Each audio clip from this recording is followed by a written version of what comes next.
Hello friend, आपका स्वागत है मेरे YouTube channel OT technician classes में। दोस्तों, आज की जो मैं वीडियो लेके आया हूँ वो वीडियो है यानी कि लेप्रोटमी सर्जरी है, ओपन सर्जरी होनी है तो उसमें आप क्या क्या इंस्ट्रूमेंट रखेंगे और इन इंस्ट्रूमेंटों के बारे में मैं बताऊंगा, उनके यूज क्या होते हैं और किस तरीके से इस्तेमाल करते हैं। तो लेट्स स्टार्ट माई वीडियो। आओ, तो सबसे पहले मैं आपको दिखाना चाह रहा हूँ, ये होता है स्पंज होल्डर। आप देख पा रहे हैं, ये है स्पंज होल्डर। ये देखो, इसमें होल भी है, ये भी है। ये इसका काम क्या होता है? इसका काम होता है पेशेंट को पेंट करना, यानी कि जब इसमें बीटा, ये बाउल होती है साथ में, इसके अंदर बीटाडीन डली होती है, गोज पीस होते हैं। ऐसे पकड़ के पेशेंट के जब पेंट ड्रेप करते हैं तो उसको ऐसे पेशेंट को पेंट करते हैं किसी भी एंटीसेप्टिक से। ठीक है दोस्तों, ये बीटाडीन इसका स्पंज होल्डर का हो गया और बाउल का हो गया काम। तो इसके बाद आप देखते, मैं आपको दिखाऊंगा, ये होते हैं, ये है टूथ फोर्सेप। ये देख पा रहे हैं, इसमें दांत है आगे ना, ये है टूथ फोर्सेप। इसका काम क्या होता है? स्किन को होल्ड करना, इस तरीके से, जैसे ये इस तरीके से स्किन को होल्ड कर लेता है। ये टूथ फोर्सेप है। और इसी में साथ में होता है नॉन टूथ फोर्सेप। देखो, इसमें टूथ नहीं है, यानी कि दांत नहीं है, इसमें एक दांत जैसे दिख रहे हैं। इन दोनों में यही टूथ है, ये नॉन टूथ है। ये क्लियर हो गया। इसके बाद दिखाता हूँ आपको, ये होते हैं बीपी हैंडल्स। ये अलग अलग साइजेस के होते हैं बीपी हैंडल। इनमें ब्लेड लगता है, यहाँ पे ना ब्लेड लगता है। ये बीपी हैंडल होते हैं, सर्जिकल ब्लेड इसमें लगता है। ये जैसे ये 3 नंबर का बीपी हैंडल है, ये 4 नंबर का बीपी हैंडल है, ये 4 नंबर का बीपी हैंडल है और ये 7 नंबर का बीपी हैंडल है। आप देखो, ये तीनों के अलग अलग साइजेस हैं, तीनों के अलग अलग इनमें ब्लेड लगते हैं। किसी में, इसमें 11 का लगता है, इसमें 22 का, 23 का, इसमें 15 का, तो अलग अलग ब्लेड लगते हैं। ये बीपी हैंडल है, यानी कि ब्लेड पार कर। ये क्लियर। ये है किडनी ट्रे। इसमें कोई भी स्पेसिमेन रख सकते हैं या कुछ भी सामान जो यूज में रखने की आपको जरूरत है, उस टाइम सर्जरी के अकॉर्डिंग क्या नीड है वो सामान इसमें रख सकते हैं। अब देखो, ये है आर्टरी फोर्सेप। ये कौन सी आर्टरी है? स्मॉल आर्टरी, यानी इसको बोला जाता है मॉस्किटो आर्टरी फोर्सेप। ये मॉस्किटो है। ये देखो, ये आगे से छोटी सी आर्टरी है, ये इसके लॉकिंग सिस्टम है यहाँ से, इस तरीके से। ये स्मॉल आर्टरी है, यानी मॉस्किटो आर्टरी। अब इसमें इसके क्या यूजेस हैं? ये जैसे हेमोस्टेटिस, यानी कहीं ब्लीडिंग हो रही है तो उसको टिश्यू या पर्टिकुलर पार्ट को ऐसे पकड़ लेगी, उसके ऊपर इस पर कोटरी कर सकते हैं, तो इससे ब्लीडिंग रुकने के, यानी हेमोस्टेटिक, यानी ब्लीडिंग रोकने में भी हेल्प करती है कई जगह जहाँ इसकी सर्जन डिसाइड कर लेते हैं उनको किस टाइम किस इंस्ट्रूमेंट की जरूरत है, आपने प्रिपेयर करके रखना है। ये मॉस्किटो आर्टरी है। ये आती है फिर मीडियम आर्टरी, इससे मीडियम साइज की। ये मीडियम आर्टरी सेम ही होती है। इनके भी हेमोस्टेटिक या पेरिटोनियल, जब सीट खोलते हैं, जब पेरिटोनियल को ऐसे डायसेक्ट करते हुए इस तरीके से अंदर जाते हैं, तो ये उसका काम। लॉन्ग आर्टरी, यानी कैली आर्टरी भी बोला जाता है इसको, ये लॉन्ग आर्टरी है। सेम ही काम है, बस रीजन देख लेते हैं, पर्टिकुलर एरिया देख लें वहां पे कौन सी कहाँ पे इस्तेमाल की जाएगी। तो ये तीनों आर्टरी हैं, यानी स्मॉल, मॉस्किटो, मीडियम और लॉन्ग। अब आता है, ये है राइट एंगल। अगला आता है इसमें राइट एंगल। राइट एंगल का काम क्या है? कोई वेन है, आर्टरी, आप जा रहे हैं वहाँ पे, नीचे जा रहे हैं, सर्जन वहाँ पे जा रहे हैं डायसेक्ट करते हुए, तो इस तरीके से डायसेक्ट करेंगे, उसको ऐसे हुक करेंगे, उठाएंगे, उसको टाई करना है, जो भी करना है वो सर्जन डिसाइड करते हैं। तो आपके पास ये रेडी होना चाहिए, इसका काम ये है। तो ये हो गया राइट एंगल। अब आता है बेबकॉक। ये है बेबकॉक, आप देख पा रहे हैं, ये है बेबकॉक फोर्सेप, ओपन का बेबकॉक। ये देखो, ये सामने से, इसमें आप देख पा रहे हैं, ये आईसी है, ये टीथ है, एक तरीके से ये इसका लॉकिंग सिस्टम है।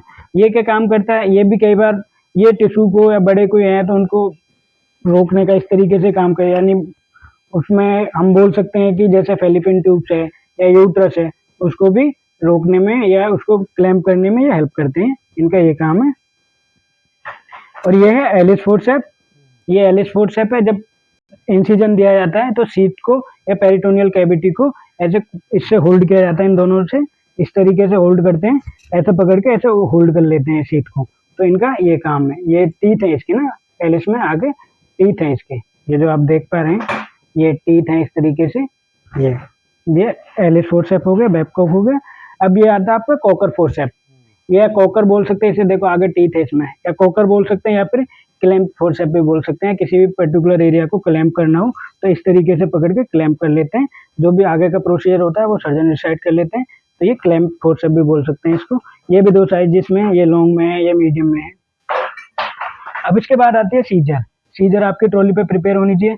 ये हैवी सीजर, ये हैवी सीजर है। हैवी सीजर का जो इस्तेमाल होता है वो सूचर्स काटने में या बैंडेज वगैरह काटने में ये हैवी सीजर का काम होता है। और आपकी ट्रॉली पे फिर इसके साथ साथ दूसरी टिश्यू कटिंग सीजर भी होनी चाहिए। टिश्यू कटिंग या कोई ऑर्गन काटना है तो ये वाली सीजर है, टिश्यू कटिंग सीजर। अब आता है अगला निडल होल्डर।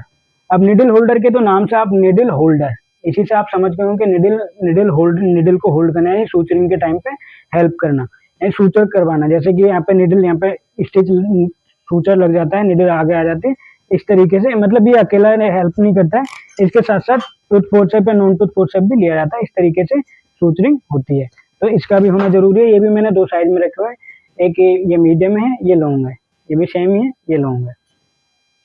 इसके बाद देखो और फोर्सेप भी रखने होते हैं, ट्रॉली पे आपको रेडी रखने होंगे।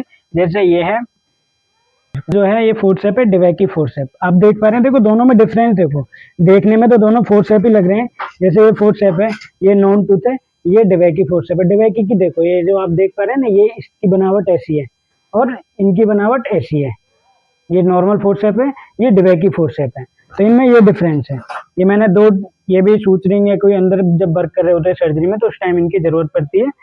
स्टिच के टाइम में किसी भी जगह पे इनको अकॉर्डिंग द सर्जन की नीड, उस हिसाब से वो यूज करते हैं। ये मैंने 2 रखे हुए हैं, एक स्ट्रेट में, एक एंगल डिवैकी। ये एंगल है, मतलब इसे आगे से मुड़ा हुआ, तो एंगल डिवैकी है। अब आता है रिट्रैक्टर। रिट्रैक्टर के बारे में बताते हैं। यह है रिट्रैक्टर, यह है वैन रिट्रैक्टर, इसको बोला जाता है वैन रिट्रैक्टर, यानी वैन को ये इस तरीके से रिट्रैक्ट कर लेते हैं, ये वैन रिट्रैक्टर है। अब ये आता है आपका लैंगन वैक रिट्रैक्टर, ये एलवी भी बोलते हैं इसको, लैंगन वैक भी रिट्रैक्टर बोला जाता है, ये लैंगन वैक रिट्रैक्टर है।